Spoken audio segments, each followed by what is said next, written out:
Hello again, I'm John Turzak, and this lesson we are going to learn how to make my formula for potato dumplings. We're going to start out with 2 peeled medium-sized Idaho potatoes. We're going to give them a little bit of a cut up, and then I'm going to get these in the food processor with 2 whole extra large eggs.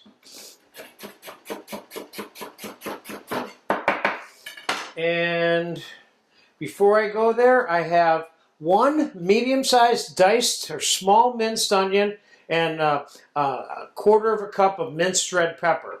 I'm going to cook that quickly in a tablespoon of bacon fat back here while we're doing this, because we're going to add this mixture to our potato dumpling mix. So let's get the potatoes into the food processor with the 2 eggs.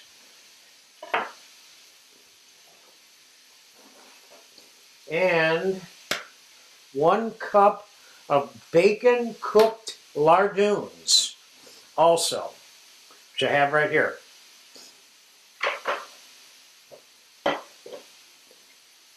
And let's give that a zap.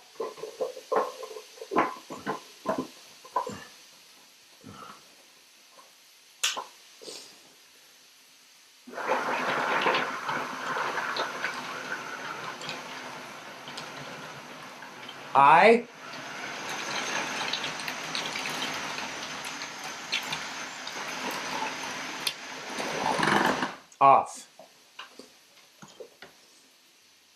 A little bit more.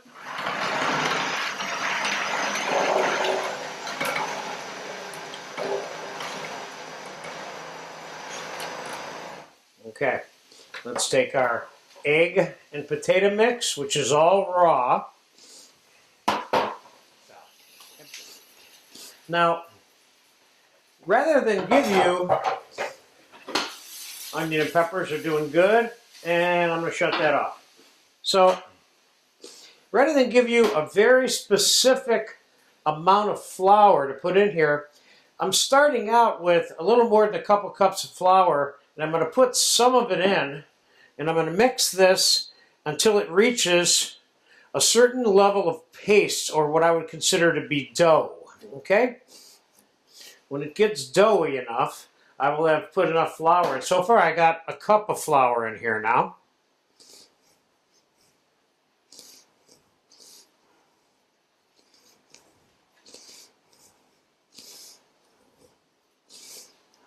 Still a little pasty for me. I'm going to put another 1/2 cup of flour. Now I have 1.5 cups of flour in here.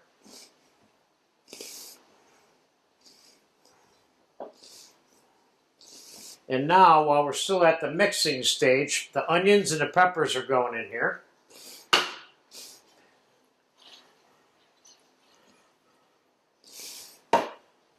And it's getting to be more and more like dumpling dough as we go along. I want to put some salt in here. And I'm going to put some fresh ground black pepper in here. Could I put other stuff in here, different herbs, etc.? Of course. Now, you see how much dough I have? That's how much plain mashed Idaho potato I have right here. Once you get the dough that you have based on the formula that I just gave you, you take the same amount of mashed, unflavored potatoes that have nothing else in them except mashed potatoes and mix them into the mixture.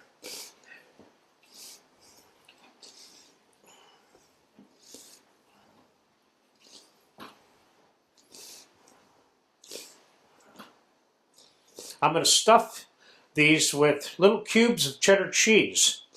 I may not make all of them stuffed, but I'll show you how to do them, and then we'll cut some of them open after they're cooked. I'm going to go for the last, leaving myself about 1/4 cup of flour out of that little bit more than 2 cups that I started with.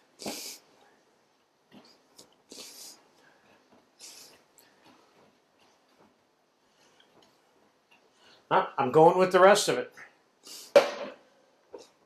And what I'm going to do, as soon as I get this all into one mass, I'm going to cover it up and I'm going to put it in the fridge for a few hours. Do you have to do that? No, but it makes it a little bit easier to handle. I've made this particular formula about 10 times, and I find that if I let it get cold first, it's just easier to do. But I could still do them when they weren't cold, and they still came out good. So you can make the dough and immediately make the dumplings if you want. Especially if you're not going to stuff them. If you're just going to scoop them into some simmering chicken stock, which is what we're going to end up doing at some point, then it doesn't matter that much whether or not they're cold. But you should let it rest at least a half an hour regardless. Okay, let's get rid of that and that. And let's put some plastic wrap on this bad boy and put it in the fridge. I'm probably going to wait till tomorrow, and then I'll come back tomorrow to finish this off with you. So there is step 1 to John's potato dumpling recipe. All right, I let the potato dumpling mixture sit overnight. It's nice and cold, and there you see I had the plastic pushed up against it rather than hooding the bowl with it.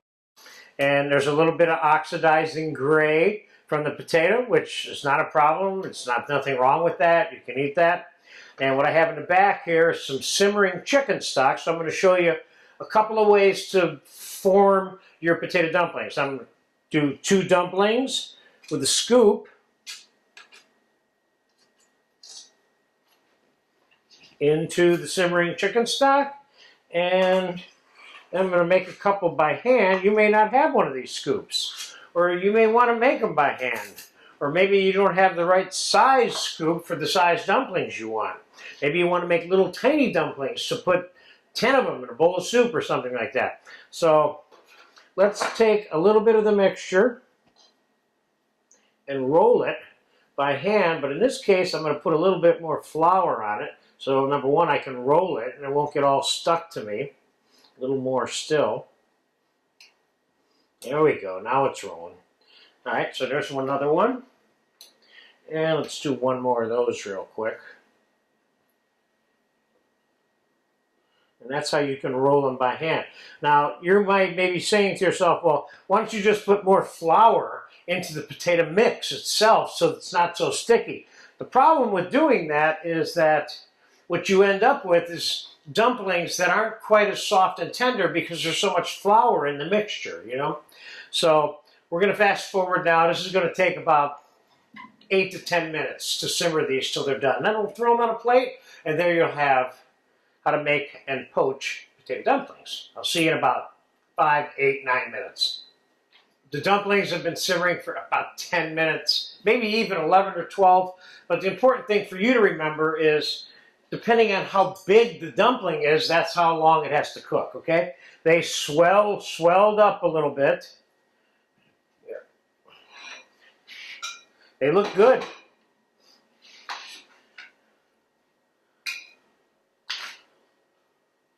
Now what you do with your dumplings, that's kind of up to you. I love serving these with sauteed onion and bacon, or making them smaller versions of these and putting them in soup.